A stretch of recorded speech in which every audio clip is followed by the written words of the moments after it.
जय श्री सच्चिदानंद। अपनी चिंताओं के पोटली प्रभु के चरणों में रख दे। मेहनत पूरी ईमानदारी से करें, लेकिन परिणाम और भविष्य की बागडोर उस परम शक्ति को सौंप दें। विश्वास रखिए, वो आपसे बेहतर आपके लिए सोचेगा। बहुत समय पहले की बात है, एक राजा था। उसके पास धन, वैभव, शक्ति सब कुछ था, लेकिन उसे एक ही बीमारी थी, कल की चिंता। वो हमेशा सोचता था, अगर पड़ोसी देश हमला कर दिया तो क्या होगा, अगर सूखा पड़ जाए तो क्या होगा। राजा अपनी बीमारी से बहुत परेशान था। उसे रातों में नींद नहीं आती थी। वो हमेशा डरा हुआ रहता था। एक दिन राजा को पता चला कि पास की पहाड़ियों में एक सिद्ध महात्मा जी आए हैं। राजा उनके पास पहुंचा और अपनी सारी समस्या बताई। संत ने मुस्कुराते हुए कहा, राजन, कल सुबह तुम मेरे पास आना, मैं तुम्हें भविष्य सुरक्षित करने का मंत्र दूंगा और तुम्हारी सारी बीमारियां ठीक हो जाएगी। अगली सुबह राजा महात्मा जी के पास पहुंचा। महात्मा जी ने उसे एक खाली मटका दिया और कहा, इस मटके को लेकर नीचे बहती नदी से पानी भर कर लाओ, लेकिन शर्त यह है कि तुम्हारा पैर जमीन पर नहीं पड़ना चाहिए। राजा साधु की बातें सुनकर हैरान रह गया। उसने मन ही मन सोचा, ये तो असंभव है। तब उसने साधु महाराज जी से कहा, महाराज जी, ये कैसे हो सकता है। महात्मा जी कहते हैं, तुम प्रयास तो करो। तब राजा ने अपने सैनिकों को बुलाया, लकड़ियों के तख्ते बिछाए, बड़ी मेहनत की, लेकिन जैसे ही वह बीच रास्ते में पहुंचा, एक तख्ता फिसल गया और राजा गिर पड़ा।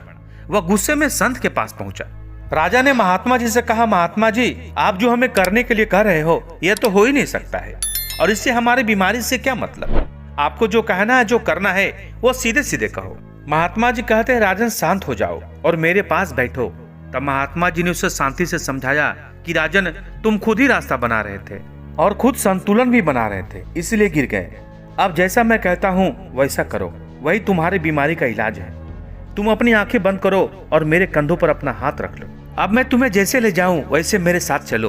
राजा डरा हुआ था, लेकिन उसने अपने आप को महात्मा जी पर विश्वास रखकर समर्पण कर दिया था। महात्मा जी उसे कटीले झाड़ियों और पत्थरों के ऊपर से ले गए। जब राजा ने अपनी आंखें खोली तो उसने देखा वह नदी के किनारे खड़ा हुआ है और उसके पास पानी से भरा हुआ मटका है। महात्मा जी पूछते हैं, राजन, जब तुम चल रहे थे तो तुम्हें ज्यादा डर लग रहा था, और जब मैं तुम्हें रास्ता दिखा रहा था तब तुम्हें कैसा लग रहा था। राजा कहता है, महाराज जी, जब मैं आपकी शरण में था तो डर तो लग रहा था, लेकिन एक भरोसा भी था कि आप मुझे गिरने नहीं दोगे। मैं अपनी चिंता आपके ऊपर छोड़ दी थी। तब महात्मा जी समझाते हैं, यही जीवन का सत्य है। जब तुम अपनी जिंदगी की बागडोर खुद पकड़कर भविष्य को नियंत्रण करना चाहोगे, तुम गिरते रहोगे और डरते रहोगे, लेकिन जिस दिन तुम यह मान लोगे कि चलाने वाला हुआ परमात्मा है और मैं सिर्फ उसके पीछे चलने वाला एक माध्यम हूँ, उस दिन से तुम्हारी चिंता समाप्त हो जाएगी। भगवान जो करते हैं वो आपके आज के लिए नहीं, बल्कि आपके कल के कल्याण के लिए करते हैं। इसलिए जो हो रहा है उसे होने दें। उससे आप कुछ करना भी चाहोगे तो कुछ नहीं कर पाओगे, और अपने मन से कर्ता का भाव त्याग दें, और मैं कर रहा हूँ के बजाय मुझसे कराया जा रहा है, मन में ऐसा भाव लाएं। तो आज से ही अपनी चिंताओं की पोटली प्रभु के चरणों में रख दें। मेहनत पूरी ईमानदारी से करें, लेकिन परिणाम और भविष्य की बागडोर उस परम शक्ति को सौंप दें। विश्वास रखिए, वो आपसे बेहतर ही आपके लिए सोचेगा। अगर आपको इस कहानी से शांति मिली है तो वीडियो को लाइक करें और शेयर भी जरूर करें। मिलते हैं अगली वीडियो में, तब तक के लिए जय श्री सच्चिदानंद।